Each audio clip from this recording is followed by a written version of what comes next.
Hey guys, I decided that it would probably be useful for beginner woodworkers to see what tools they could get away with when starting out in the hobby.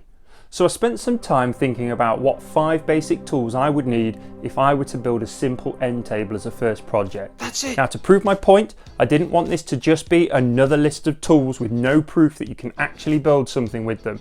So I drew up a set of plans that I'm going to give away for free.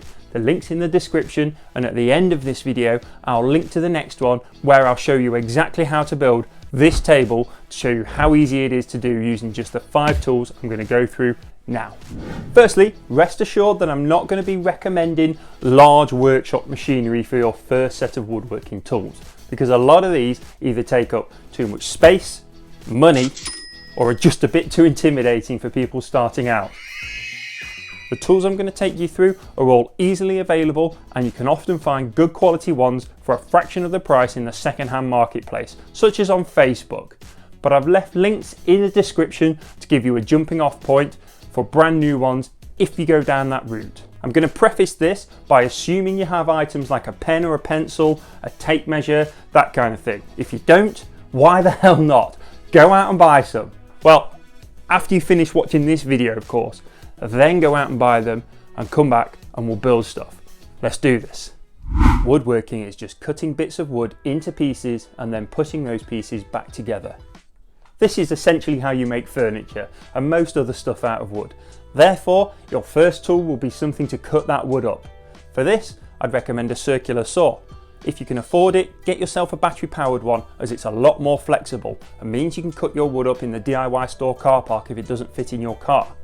I've got this old corded one though. I got it second hand. I've had it for years, so you don't need to go crazy on your first one. One day I'll get round to buying a cordless one.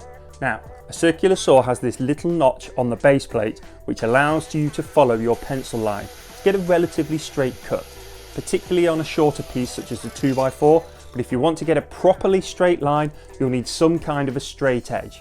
The problem with a straight edge such as a bit of wood or metal is that it's difficult to square it up with the edges of your workpiece, which is why my second tool is just a really cheap and simple speed square.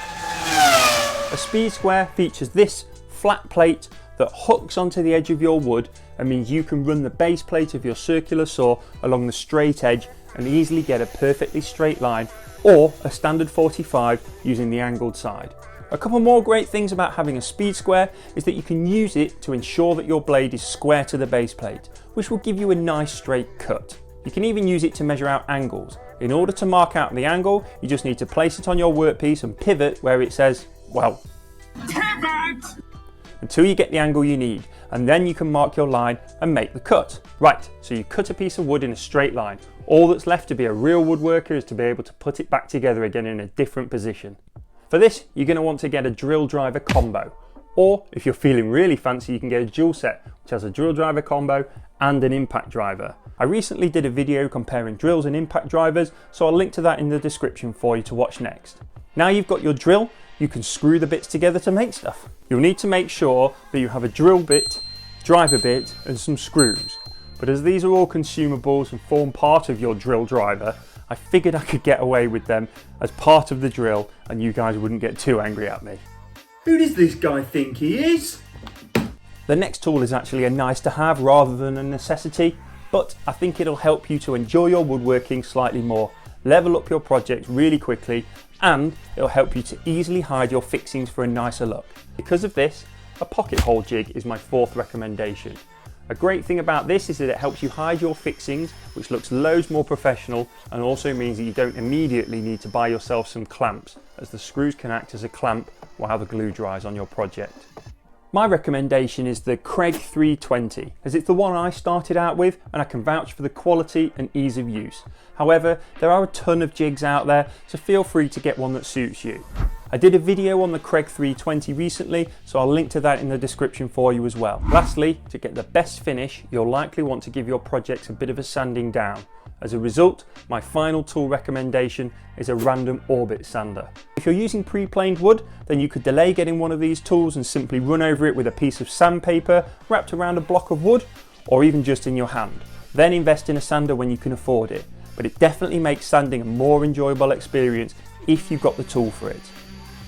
You'll see a lot of different types of sanders on the market, such as sheet sanders, detail sanders and belt sanders, but they're generally not as versatile or as effective, which is why I recommend the Random Orbit sander as a good overall tool. Now, if you remember at the beginning of the video, I promised to put my money where my mouth is and show you how to make a quick and easy farmhouse style end table to give you an easy first project with just these 5 minimal tools to get your teeth stuck into. I'll link to the free plans in the description, so be sure to download them, and then you're going to want to watch this video right here to see how it's made and to follow along at home with your plans. See you soon.